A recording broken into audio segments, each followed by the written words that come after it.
All set. All set? Yep. All right, we'll open the meeting, December 14th meeting of the Historical Commission. I guess we'll start out with the minutes. I don't know if everybody's had a chance to take a quick look at the minutes of the last meeting and what your pleasure is.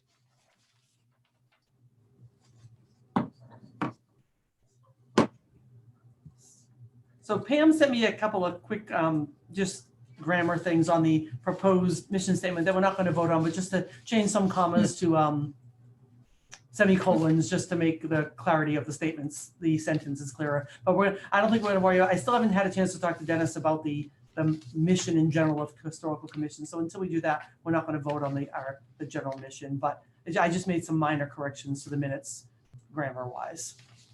Yeah.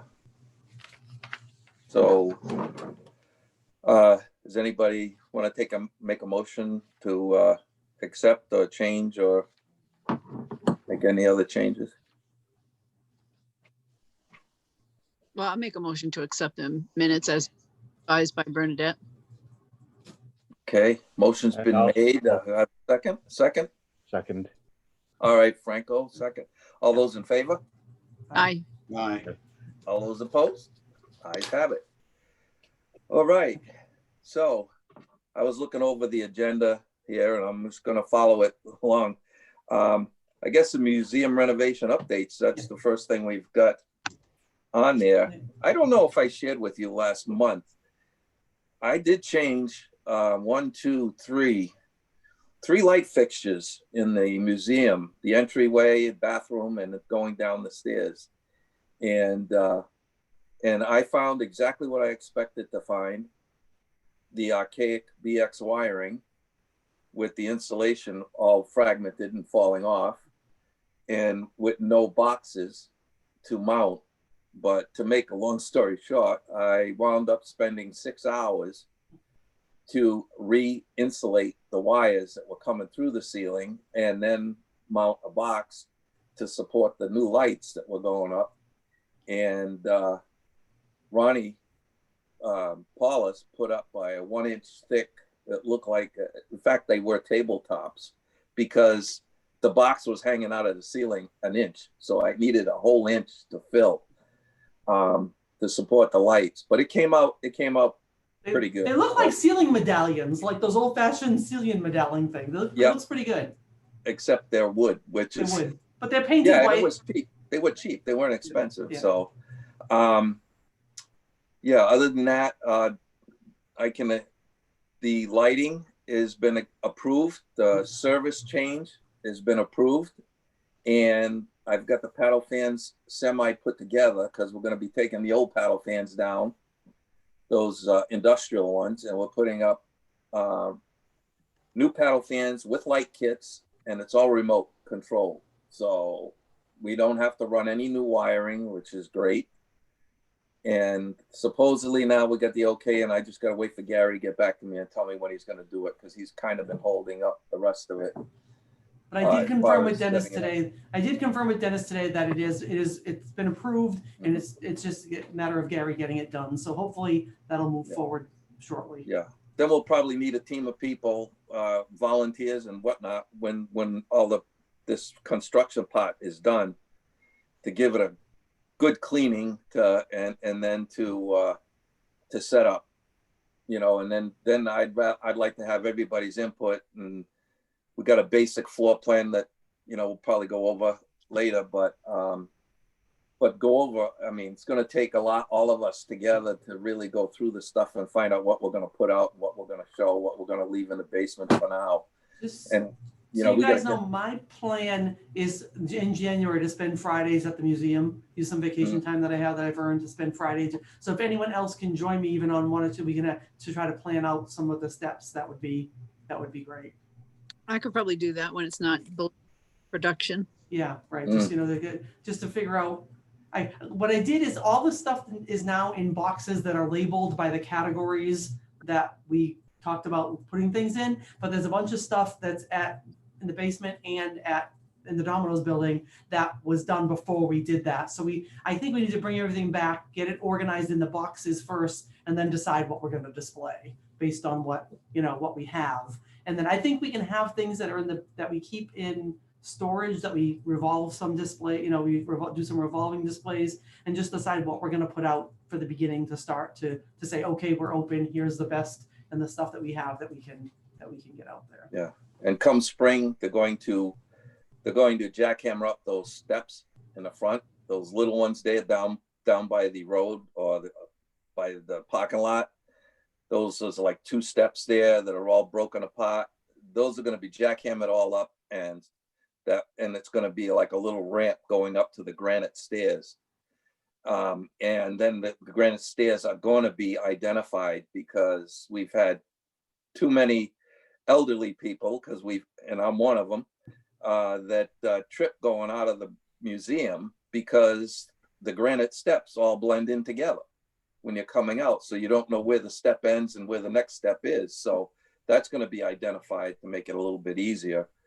That'll come in the spring. And also hopefully I gotta get prices after the holidays on the mini split for our air conditioning system. So Dennis is all for that too. Yeah. So that's another reason. The plan for the mini split is, Dennis said, if there is town funding at the end of the fiscal year, they will do it. If not, we'll put it in next year's budget to get it done after July 1st. So we might have a little time that we don't have air conditioning at the beginning of the summer. That's keep open the windows and put the fans on, and hopefully we'll have.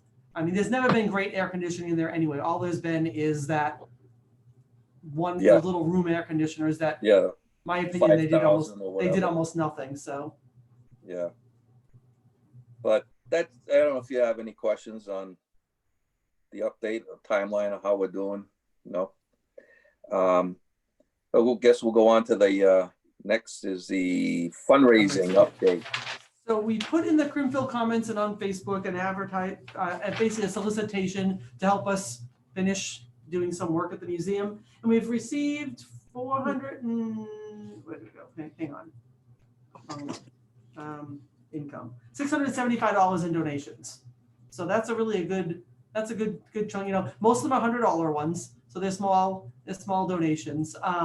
What we promised people is that we put anyone at 100 or more, their name will go on a plaque that we'll place in the museum for people. So we'll be doing that once we get the list done. We did ask for $500 and $1,000 donations. We haven't gotten any of those yet. We haven't really done a plan to actually reach out to people. So maybe after the holidays, we can try to reach out to the Bellingham Business Association people, see if any of the businesses in town might be looking at making a bigger donation. What we need the money for, the small money we have is going to be helpful. That's going to help us get, we need an entryway rug so people can wipe their feet. We need a curtain to block the entryway to the downstairs. We need things I'm thinking like lucite frames to put on the shelves so we can tell people what they're looking at for display things. So those are smaller things that won't be very expensive. But if we want to get new display cases or any more expensive items, we really do need some funding. Either that or we wait till we have next year's budget money to spend some of next year's budget on it.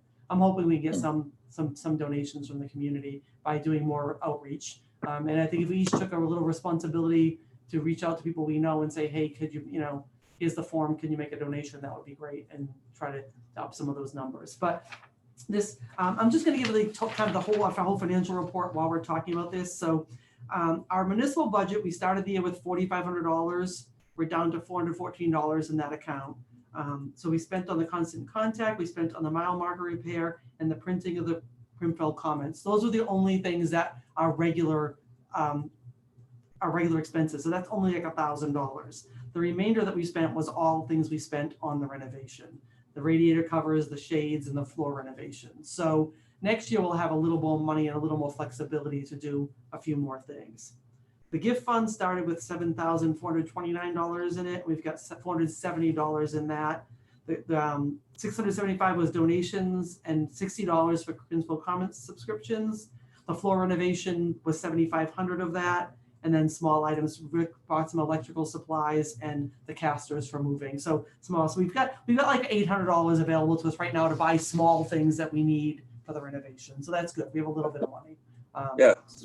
Speaking of that, bro, I never got a check. Yeah, I know it's in process. Oh, okay. They had a staffing issue at town hall. So it's in, they called me and asked me a question about it, so I know it's in process.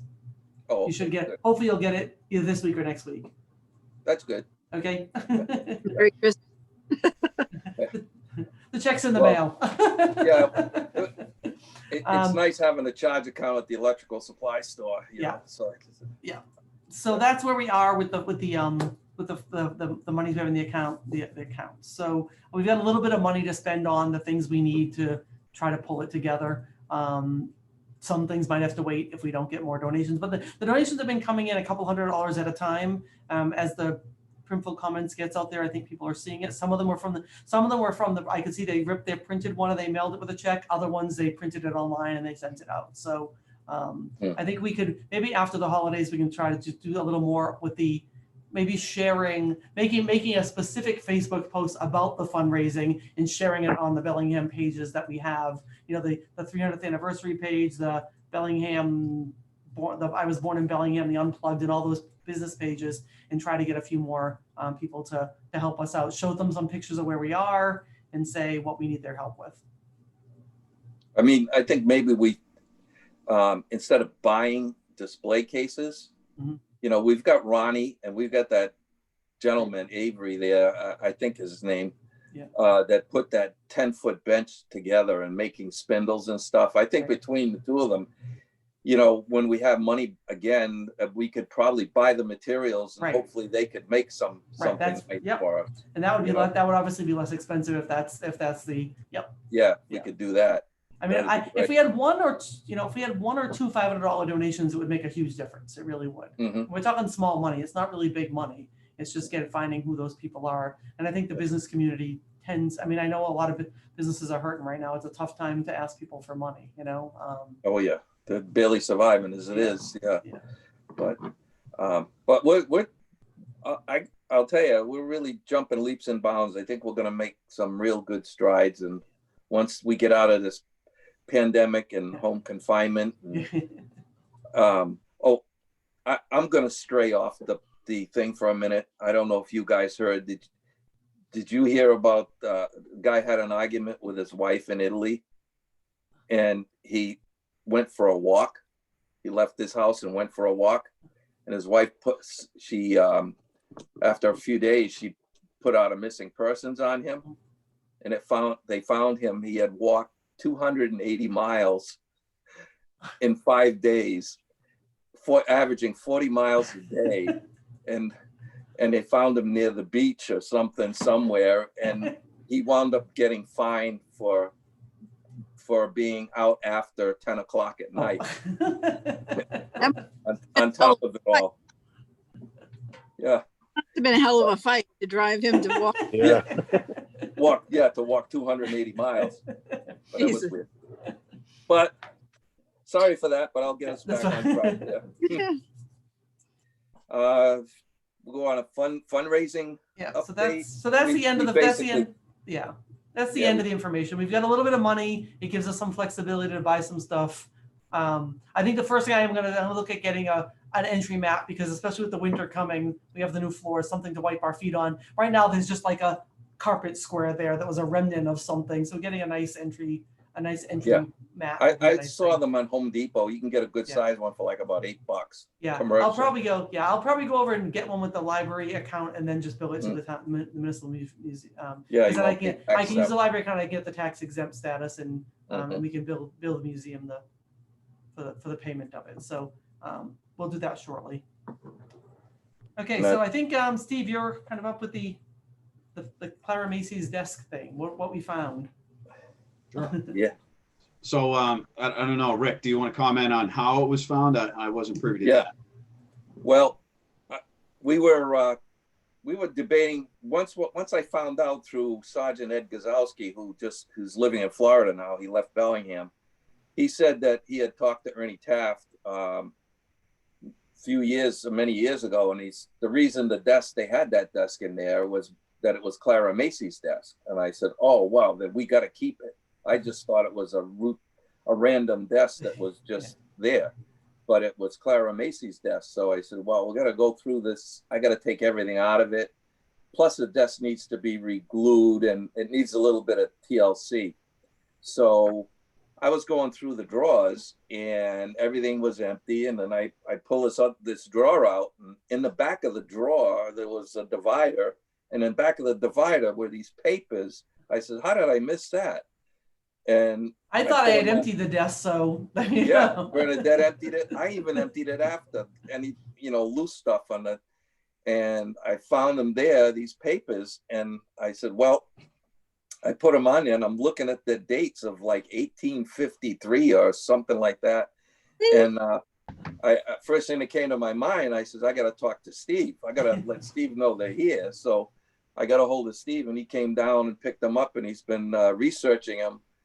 And it's all on you now, Steve, what you found. So maybe you could tell me briefly, I should know this, I've been around Bellingham all my life. I know Clara Macy was a teacher, but what actually, who was she exactly? I didn't find any. I tried Googling her and stuff. I didn't find anything. I mean, all I know is she taught for 50 something years, and the school was obviously named after her, the Macy School. I don't know a ton of the, I wonder if it's in. I don't know if she was a principal of the school or if she was just a teacher. She was the principal. You know what? I don't have one of our books handy, because I think Marjorie's section on the schools might have a section about a little bit about. But she definitely, I know my one memory was she taught for over 50 years. So kind of or she was affiliated with the schools for over 50 years. So that's kind of an iconic accomplishment to be affiliated with the same town for that long.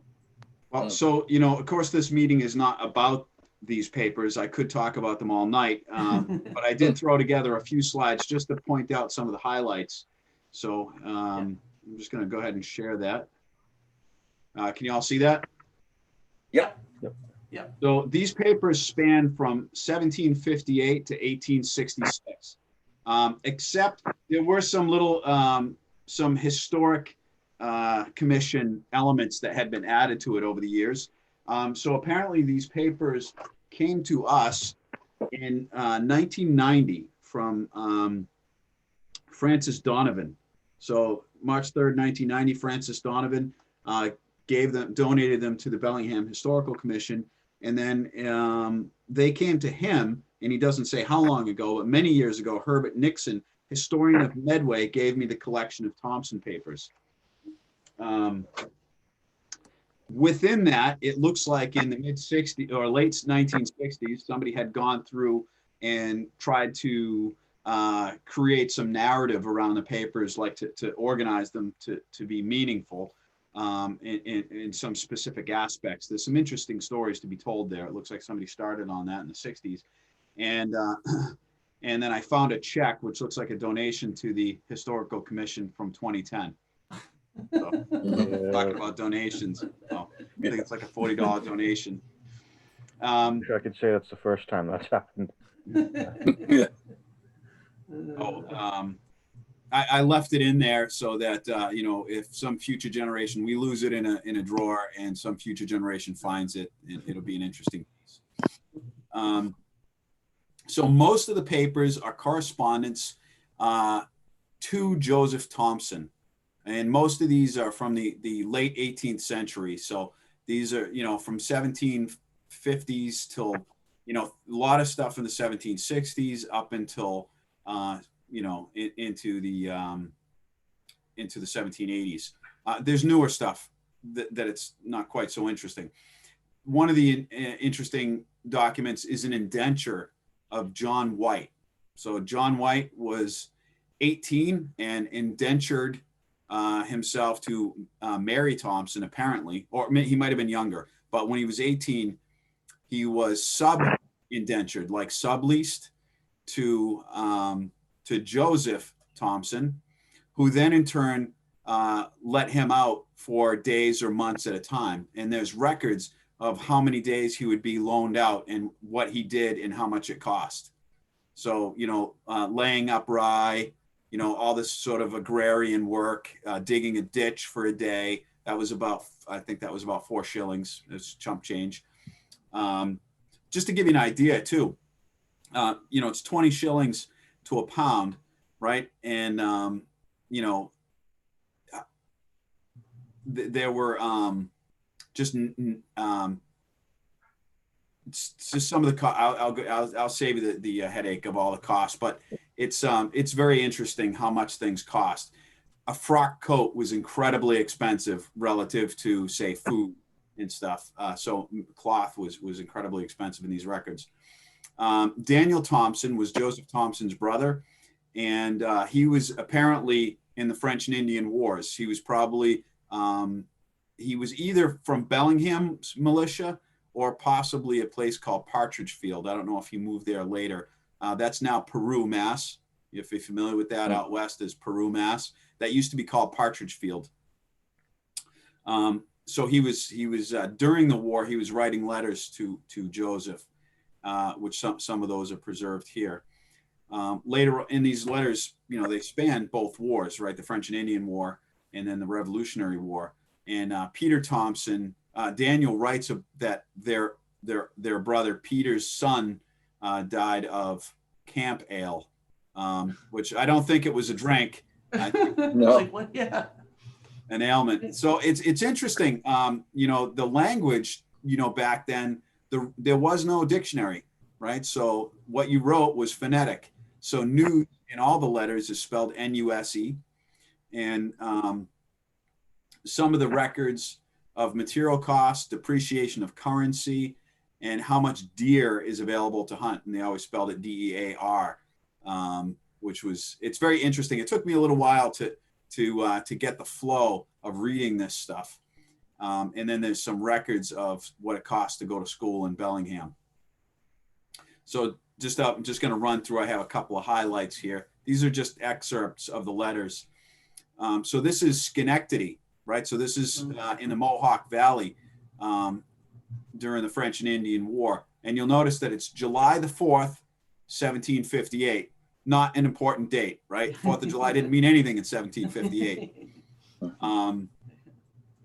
It says Joseph is in considerable good estate of health, and he's just informing him that he's going along on his merry way, but the journey is hard, and send my love to all. I remember my duty to my mother. So that's good. This is the indenture of John White, or the sub-indenture, right? So Bellingham, this happened in Bellingham, right? August the 22nd, 1768. Eliphas Holbrook and Joseph Thompson agreed and made a bargain for John White to live with Joseph Thompson whilst he is of an age and 3 years from the 20th, basically from the time he's 18 till the time he's 21. And then it goes on to explain the conditions that if by his trade he earns any income, that Joseph Thompson gets all the income. I know, Abraham Lincoln railed against this sort of thing.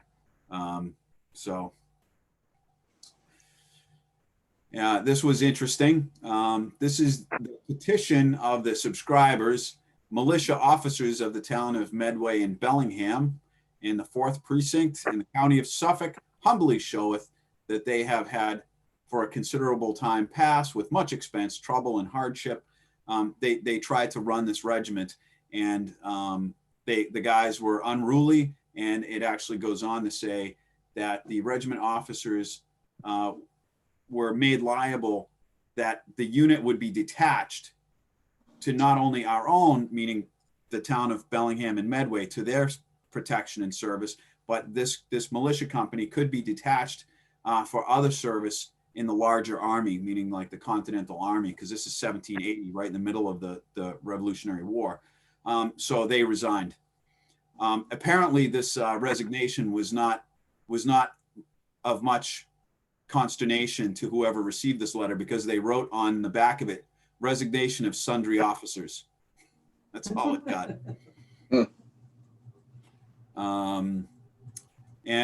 School expenses for the year 1784. This is and this says all, really, noticeable Bellingham names, right? The Thayers, Elias Thayer, Ezekiel Thayer.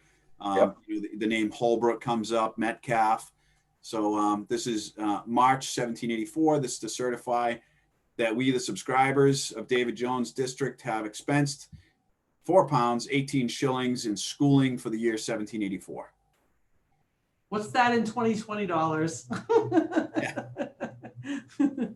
Yeah. So very it's really a treasure, you know, what we have here. That these are all original documents. I've scanned a fair number of them, and there's a whole bunch of later documents that I didn't really dig into too much. A lot of personal correspondence, you know, with really interesting stuff.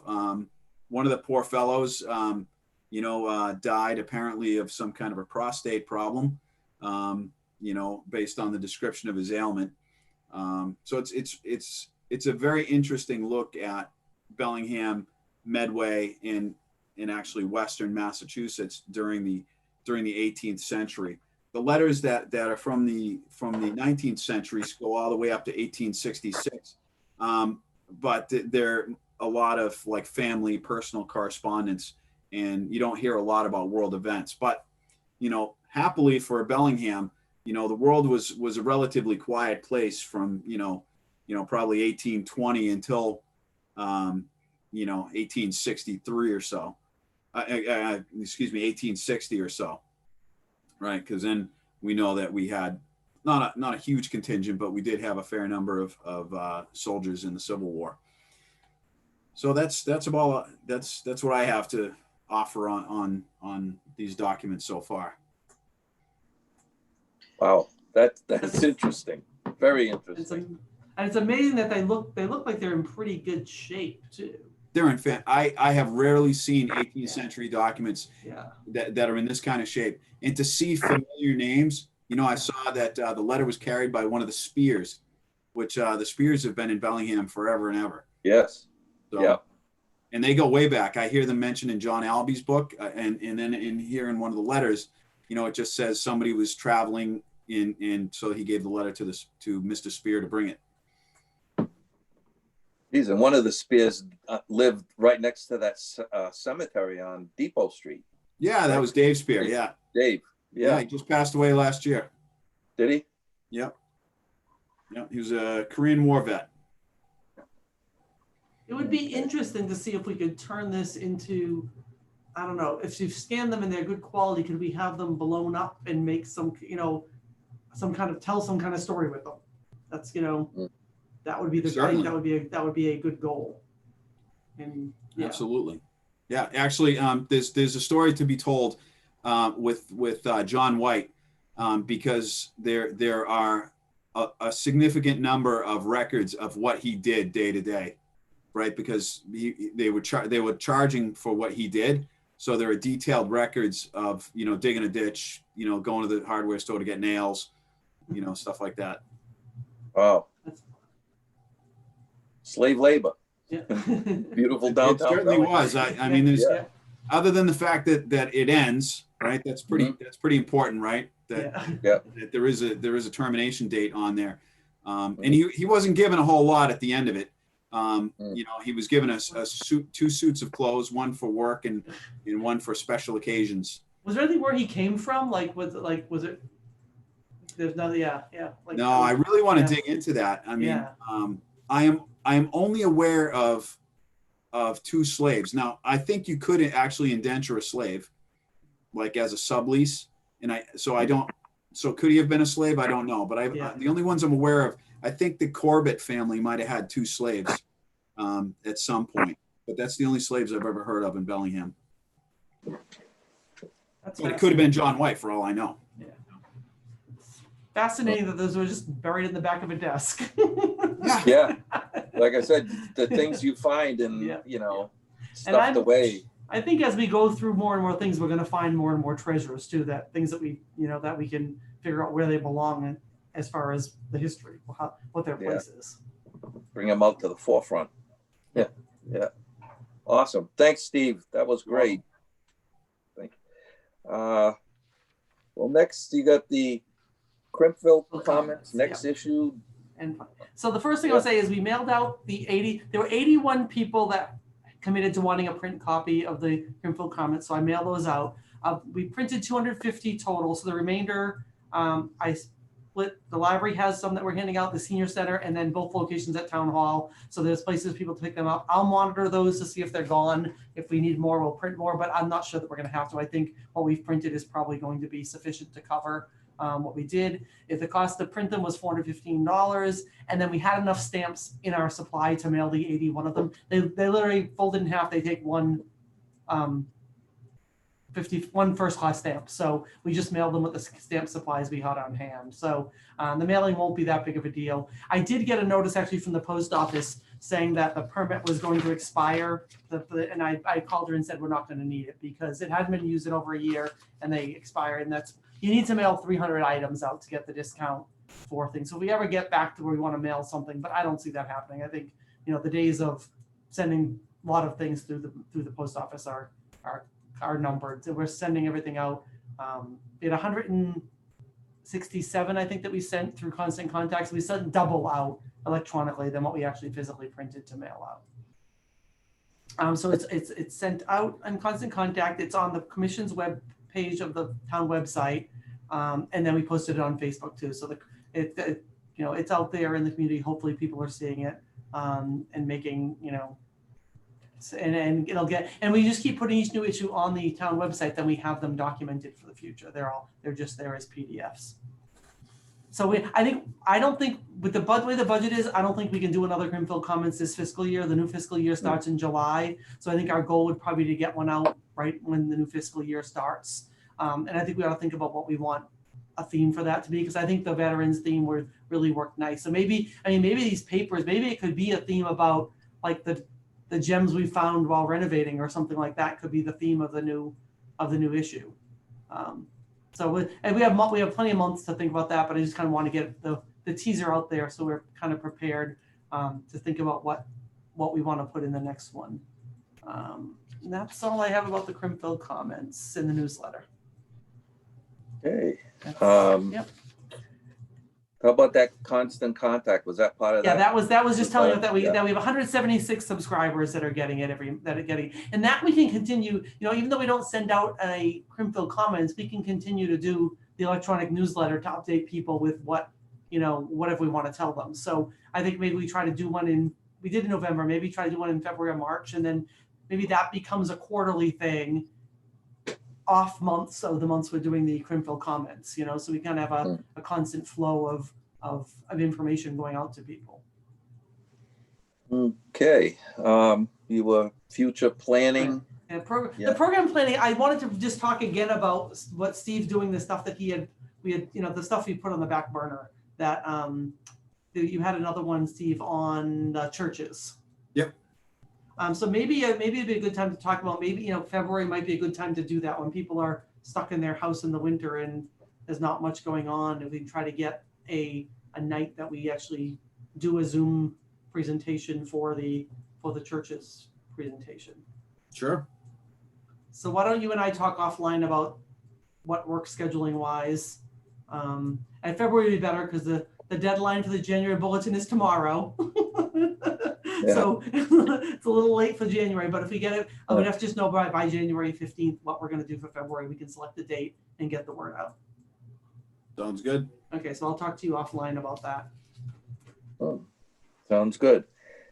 There's one new thing we didn't have on the agenda, but I think from going on now, I'd like to just add the last thing is new business. If anybody has anything that they'd like to bring up under new business that's, been festering for a month that you want to bring out, I want to give you an opportunity to do it. So the floor is yours. Nope. Nope. Not for Hearing me. none. None from you? Okay.